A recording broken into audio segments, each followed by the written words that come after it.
ఇదంతా అయిపోయింది కాబట్టి ముందుకు రావాలా?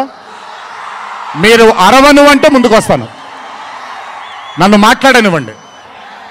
ఓకే ఓకే తమ్ముళ్ళు, నైస్. వార్ 2 అనే చిత్రం నేను చెయ్యడానికి ముఖ్యమైన కారణం కథలో బలం కానివ్వండి, కథలో ఉండే పొటెన్షియల్ కానివ్వండి, ఇవన్నీ తీసి పక్కన పెడితే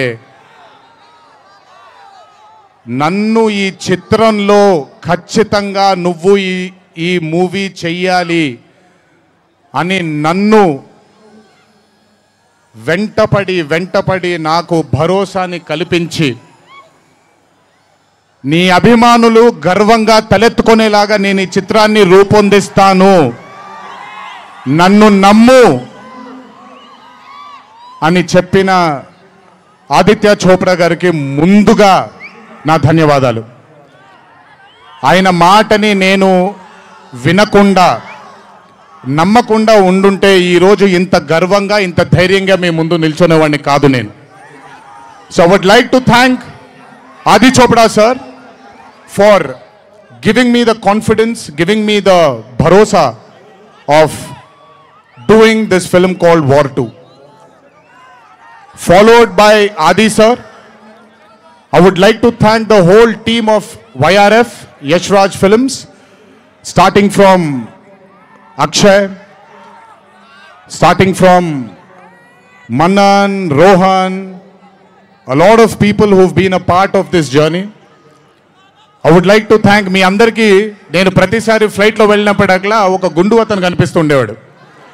ఆయన పేరు రాజా ముఖర్జీ, ఆయన ఎవరో కాదు, రాణి ముఖర్జీ గారి అన్న. So I would like to thank Raja. I would like to thank all the people from YRF studio. I would like to thank Sanjay sir for మొదటిసారి నాకు పెద్ద బాంబే ఇష్టం ఉండదండి, వెళ్ళి అక్కడ ఉండడం నాకు ఇష్టం ఉండదు.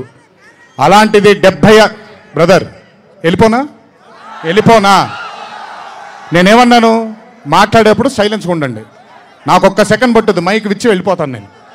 ఓకే, మాట్లాడినా తట్టుకోండి కాసేపు. So I would like to thank the whole team of YRF Studios for taking care of me, for making me feel like home, for making me feel like Hyderabad, and for making me feel extremely comfortable. Thank you so much to the whole team of Yash Raj Films for giving me